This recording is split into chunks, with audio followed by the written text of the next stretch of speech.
मुनस्यारी क्षेत्र का एक दूर दराज का गांव। इस गांव में अब महज 3-4 लोग रहते हैं और इन्हीं चंद लोगों में से एक हैं 80 साल के केशर सिंह। केशर सिंह कहते हैं कि इस गांव में मैं और मेरी पत्नी अब मरने का इंतज़ार कर रहे हैं। वो कहते हैं, मुझे इस बात की चिंता है कि अगर मेरी पत्नी मुझसे पहले मर गई तो मैं किसके सहारे जीऊँगा। मैं चाहता हूँ कि मैं अपनी पत्नी से पहले मरूं। वहीं केशर सिंह की पत्नी कहती हैं कि मैं पहले मरना चाहती हूं। अगर पति पहले मर गए तो मैं किसके सहारे जीऊंगी। एक दूसरे के सहारे जीकर मरने का इंतजार कर रहे ये बुजुर्ग सिर्फ मुनस्यारी के इस एक गांव में नहीं हैं। उत्तराखंड के सैकड़ों भूतिया गांव में ऐसे कई बुजुर्ग हैं जो सिर्फ मरने के इंतजार में जिंदा हैं। चिता बना रहा हूँ तेरी, मर गई तो नीचे कैसे ले जाऊंगा। मुझे कई दिनों और महीनों तक किसी इंसान का चेहरा नहीं दिखता। मैं खुद से ही और तारों से बात किया करती हूँ। जब मैं बीमार होती हूँ तो आसमान की तरफ देखकर भगवान से बात करती हूँ और वो मुझे ठीक कर देता है। जिंदा इंसानों से मुझे अब कोई उम्मीद नहीं रह गई है। उमरेठ गांव की बुंदी देवी अपने गांव में अकेली बची इंसान हैं। उनके पास बात करने के लिए उनके इकलौते बचे कमरे की दीवारें, आसमान में दिखने वाले तारे और वो भगवान है जिसके सहारे वो हर एक नए दिन को पार करती हैं। कुछ इसी तरह की कहानी पौड़ी गढ़वाल के भौकंडी गांव के प्यारे लाल और उनकी पत्नी सुदामा की थी। पिछले 20 सालों में इन्होंने किसी इंसान का चेहरा नहीं देखा। उनका बेटा मनोज शहर जा चुका है। सुदामा कहती हैं, हम जानते हैं कि वो कभी वापस नहीं आएगा। प्यारे लाल और सुदामा की ये कहानी 2017 में सामने आई थी। इस कहानी के सामने आने के बाद क्या कुछ बदला? क्या उत्तराखंड में ऐसे बुजुर्गों को सहारा मिला? ये ऐसे सवाल हैं जो फिर जिंदा हो उठे हैं और इस बार इन सवालों को प्राण दिए हैं एक फिल्म ने। वो फिल्म जो अंतर्राष्ट्रीय टालिन ब्लैक नाइट्स फिल्म फेस्टिवल में सेलेक्ट होने वाली इकलौती भारतीय फिल्म है। फिल्म का नाम है पायर यानी चिता। ये फिल्म आपको मुनस्यारी के 80 साल के केशर सिंह और उनकी पत्नी की कहानी सुनाती है और इस कहानी के बहाने ये फिल्म बताती है कि उत्तराखंड के भूतिया हो चुके गांवों में कैसे ये बुजुर्ग एक दूसरे के सहारे मरने का इंतजार कर रहे हैं। और इस फिल्म के बहाने तेर पहाड़ मेर पहाड़ के इस एपिसोड में हम आपको बताने वाले हैं उत्तराखंड के भूतिया गांवों की पूरी हकीकत और यहाँ बचे चंद बुजुर्गों की दयनीय स्थिति। जानेंगे कि कैसे पलायन की मार से यहाँ रहने वाले बुजुर्ग सबसे ज्यादा घायल हुए हैं। पड़ताल करेंगे कि आखिर सरकार ने बुजुर्गों की इस स्थिति और बढ़ते पलायन को रोकने के लिए क्या कदम उठाए हैं। एपिसोड के अंत में आप जानेंगे कि उत्तराखंड का जो मुद्दा नेशनल अवार्ड जीत लेता है उसको क्यों हम 24 सालों में भी सॉल्व नहीं कर पाए हैं। तेर पहाड़ मेर पहाड़ में आज बात उत्तराखंड के उन बुजुर्गों की जो फिल्म का कथानक तो बन जाते हैं लेकिन उनके हालात नहीं बदलते और वो जिंदा रहते हैं तो सिर्फ मरने का इंतजार करते हुए।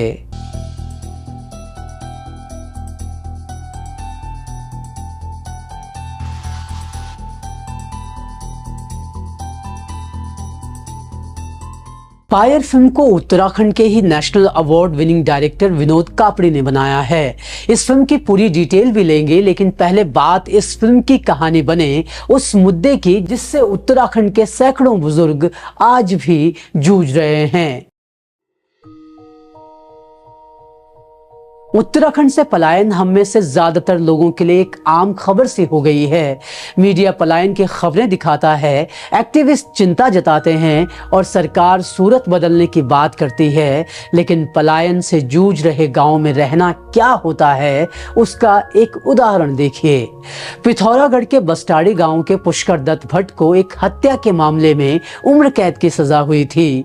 2017 के करीब जब उसकी ये सजा पूरी हुई तो वो अपने गांव बस स्टडी पहुंचा और करीब 1 साल किसी तरह यहाँ गुजारने के बाद उसने प्रशासन से गुहार लगाई कि उसे वापस जेल भेज दिया जाए।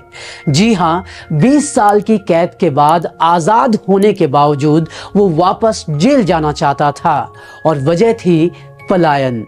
पुष्कर दत्त भट्ट ने जिला प्रशासन को भेजे अपने आवेदन में लिखा, मुझे वापस जेल भेज दिया जाए क्योंकि जेल में कम से कम लोग तो हैं बात करने के लिए, लेकिन यहाँ पर सिर्फ भूतों का और दुख भरी यादों का ही साथ है।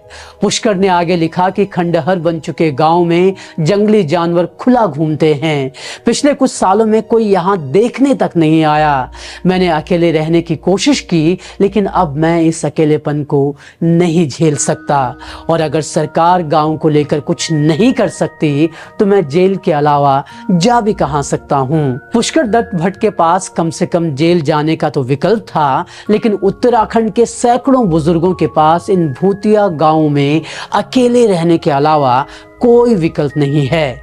लेकिन उत्तराखंड में ऐसे कितने बुजुर्ग हैं जो इस स्थिति से जूझ रहे हैं, इसके साफ साफ आंकड़े किसी के पास नहीं हैं। उत्तराखंड हाईकोर्ट में भी ये मुद्दा उठा हुआ है। इसी साल जुलाई में उत्तराखंड हाईकोर्ट ने एक ऐसी याचिका पर सुनवाई की। इस याचिका में मांग उठाई गई थी कि पहाड़ के दूर दराज इलाकों में रहने वाले इन बुजुर्गों को सेंट्रल सोशल वेलफेयर एक्ट के तहत सहायता प्रदान की जाए। याचिका में इन बुजुर्गों का डेटा तैयार कर उन्हें मदद मुहैया कराने की मांग उठाई गई है। भले ही अकेले रह रहे बुजुर्गों का पुख्ता आंकड़ा ना हो, लेकिन उत्तराखंड से पलायन करने वालों और भूतिया बन चुके गांवों के आंकड़े जरूर मौजूद हैं। वो आंकड़े जो इसका एहसास जरूर करा देते हैं कि उत्तराखंड में बुजुर्गों के अकेले रहने का सिलसिला घटने की बजाय लगातार बढ़ता जा रहा है और ये बढ़ता जाएगा। Social development for community foundation के फाउंडर अनूप नोटियाल बताते हैं कि 2008 से 2017 के बीच 5 लाख से ज्यादा लोगों ने पलायन किया है, यानी कि हर साल 50,272 लोगों ने राज्य छोड़ा है। वहीं 2018 से 2022 के बीच के आंकड़े देखें तो 3,35,000 लोगों ने पलायन किया, यानी कि हर साल 83,960 लोगों ने उत्तराखंड में अपना गांव छोड़ा है। नौटियाल बताते हैं कि महज 4 साल के दौरान पलायन में 67% की बढ़ोतरी हुई है। पलायन करने वालों की उम्र के लिहाज से आंकड़े देखें तो पता चलता है कि सबसे ज्यादा पलायन 42.25% के साथ 26 से 35 वर्ष की आयु वालों ने किया है। वहीं सबसे कम 35 से ज्यादा उम्र वालों का पलायन हुआ है, यानी कि गांव में अकेले रहने वाले बुजुर्गों की संख्या बढ़ना फिलहाल तय है। पहले तो अपनों का साथ छूटने से ये लाचार हो जाते हैं और फिर गांवों के भूतिया साबित होने के बाद इनके पास तिल तिल कर जीने के अलावा कोई विकल्प नहीं रह जाता। उत्तराखंड में 1700 से ज्यादा गांव ऐसे हैं जो भूतिया गांव घोषित हो चुके हैं, यानी कि इनमें से ज्यादातर गांवों में कोई भी इंसान नहीं रहता और बाकियों में इक्के दुक्के लोग ही रहते हैं और ये इक्के दुक्के लोग ज्यादातर बुजुर्ग ही हैं। ये तो खैर बात हो गई आंकड़ों की। अब आपको बताते हैं कि पलायन ग्रस्त गांव में रह रहे बुजुर्ग किन किन दिक्कतों का सामना करते हैं। पहले जहां उत्तराखंड से सिर्फ पुरुष बाहर कमाने जाता था, लेकिन अब पूरा परिवार ही पलायन करने लगा है और जब पूरा परिवार पलायन करता है तो ज्यादातर बुजुर्ग या तो गांव में छोड़ दिए जाते हैं और कुछ अपने को गांव छोड़ने के लिए तैयार नहीं होते। परिवार के शहर जाने के बाद शुरू होता है इन बुजुर्गों का संघर्ष। अपनों की गैर हाजिरी में बुजुर्ग सबसे ज्यादा भावनात्मक रूप से टूटते हैं। बागेश्वर के रतोड़ा गांव की निर्मला देवी और गीता देवी कहती हैं, अकेलापन यहाँ रह रहे चंद लोगों के जीवन का अब हिस्सा बन चुका है। आमतौर पर हमारे पास कोई बात करने के लिए नहीं होता, हम किसी के साथ अपनी भावनाएं शेयर नहीं कर पाते और हम हमेशा अकेलापन महसूस करते हैं। गांव में ही अकेले रहने वाली पार्वती देवी कहती हैं, मेरा बेटा और बहू दोनों ही शहरों में काम करते हैं। वे लोग साल में एक बार मिलने आते हैं और फिर वापस वापस चले जाते हैं। यहाँ घर एक दूसरे से काफी दूर हैं, तो किसी के घर जाना भी नहीं हो पाता। पार्वती देवी कहती हैं, मैं अक्सर उनसे बात करने लगती हूँ जो मेरे घर के सामने से गुजरता है, फिर चाहे वो कोई अनजान ही क्यों ना हो। पार्वती देवी और निर्मला देवी का दुख इतना भर नहीं है, उन्हें कई और चुनौतियों से भी जूझना पड़ता है। आलोचन दृष्टि जर्नल में पब्लिश हुई ये रिसर्च रिपोर्ट बताती है कि फूड प्राइस बढ़ने की वजह से 91% बुजुर्गों की डाइट प्रभावित होती है। कम पेंशन और ज्यादा महंगाई का असर उनके हेल्थ पर पड़ता है। रिपोर्ट के मुताबिक इन बुजुर्गों को बहुत कम गर्म खाना मिल पाता है। इसकी वजह से इन्हें कई तरह की स्वास्थ्य दिक्कतों का सामना करना पड़ता है। सबसे ज्यादा 19% बुजुर्ग पैरों में दर्द की शिकायत करते हैं। 9% ब्लड प्रेशर और हार्ट से जुड़ी दिक्कतों से जूझ रहे हैं और 6% से ज्यादा लोगों को हाथ, सिर, फेफड़े, लिवर और पेट से जुड़ी शिकायतें हैं। इनके अलावा कई बुजुर्ग आंखों की कम रोशनी, सुनने की कम क्षमता, पैरालिसिस समेत कई तरह की स्वास्थ्य दिक्कतों से जूझ रहे हैं। इन बीमारियों के साथ अकेले होने की वजह से उनके लिए खुद का इलाज करवा पाना भी काफी चुनौतीपूर्ण साबित होता है। बुजुर्गों के इसी संघर्ष को भी पायर फिल्म में दिखाया गया है। खैर, फिल्म को लेकर भी हम बात करेंगे, लेकिन उससे पहले जानने की कोशिश करते हैं कि सरकार की तरफ से बुजुर्गों की इस सूरत को बदलने के लिए क्या कुछ कदम उठाए गए हैं। ये इसमें आपके लिए बंदा नहीं आएगा, टमाटर आलू है, ये है तेल आपके लिए, ये चावल है,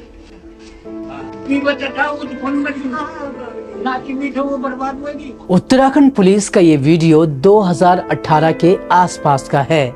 इस वीडियो में देखा जा सकता है कि किस तरह पौड़ी पुलिस एक बुजुर्ग दंपति को राशन दे रही है और साथ ही आगे भी उनकी मदद का आश्वासन पेश कर रही है। पहाड़ के अधिकतर भूतिया गांवों में उत्तराखंड पुलिस ने बुजुर्गों का ख्याल रखने के लिए ऐसी पहल की है।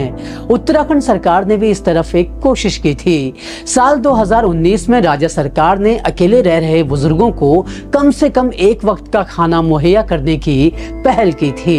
आंगनवाड़ी केंद्रों के जरिए इस व्यवस्था को रेगुलेट किए जाना था।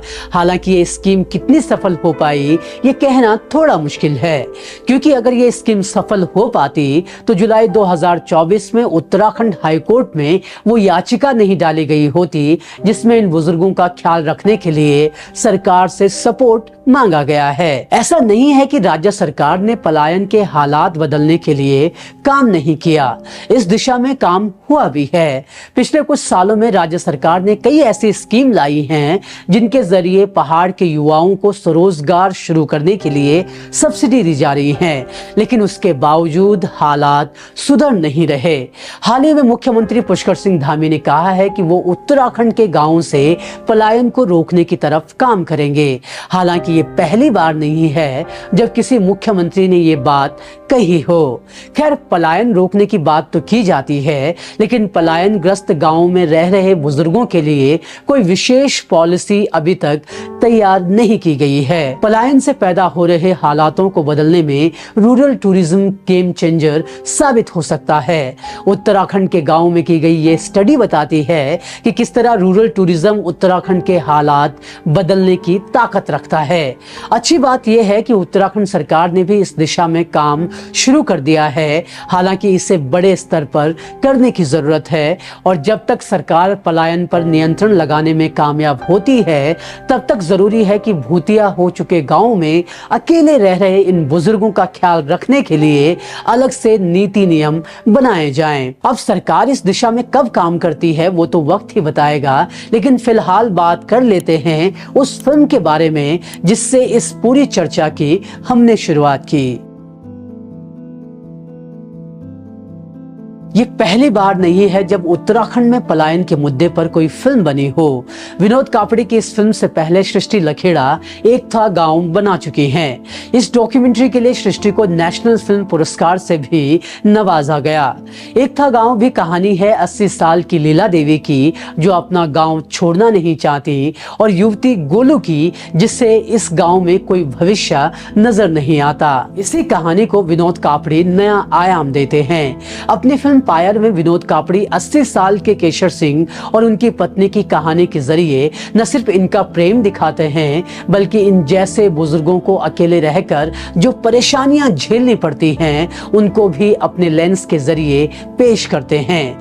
फिल्म का किरदार जो अपनी पत्नी की चिता सिर्फ इसलिए तैयार कर रहा होता है कि अगर वो मर गई तो वो कैसे उसे पहाड़ से नीचे लेकर जाएगा।